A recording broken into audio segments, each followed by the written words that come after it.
Isang simple pero napakasarap na namang pang-ulam ang ating iluluto ngayong araw na ito. Namitas muna tayo sa paligid ng ating bahay na nakita nyo. Meron tayong malunggay, sayote. Siya nating ilalako sa ating karne na nakita natin sa loob ng ating frigider. Sa una, igigisa lang muna natin yung ating rekado. Luya, sibuyas at bawang.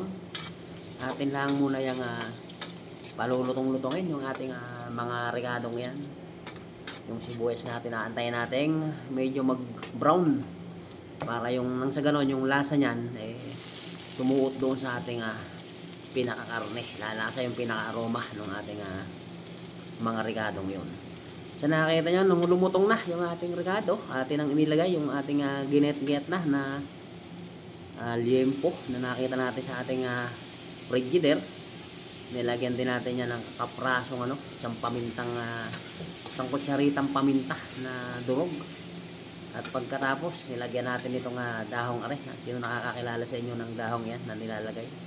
Sa amin kung tawagin yan din sa amin salay. Pagkatapos natin maigisa yung ating karne doon sa ating luya, atin na yung tutubigan ng sabaw. Katamtamang sabaw lang ating ilalagay. Sa nakita nyo atin ang nasabuan. At atin muna pasusulakin hanggang sa lumambot yung karne. Pag yun malambot na, ilalagay na natin yung ating sayote. Yung nakita nyo kanina, atin ang tinalupan at ginit-get lang natin ang katamtaman. Inilahok na rin natin. Di yan sa ating may sabaw na ginisang karne. Nakita nyo?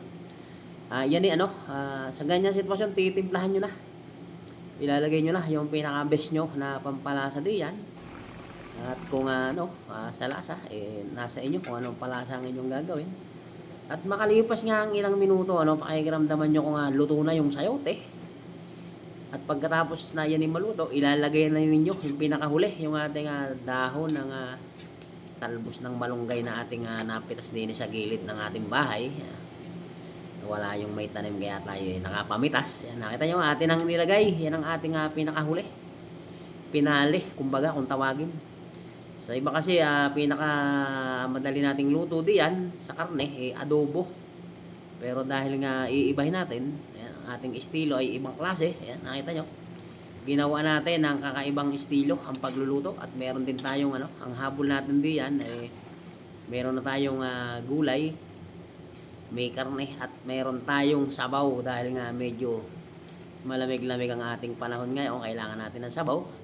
Atin na yung ipaplato dahil iyan ay luto na. Sa nakikita nyo, atin ang ipinlato. Meron tayong sausawang kalamansi, may bagoong. Okay na, kakain na tayo.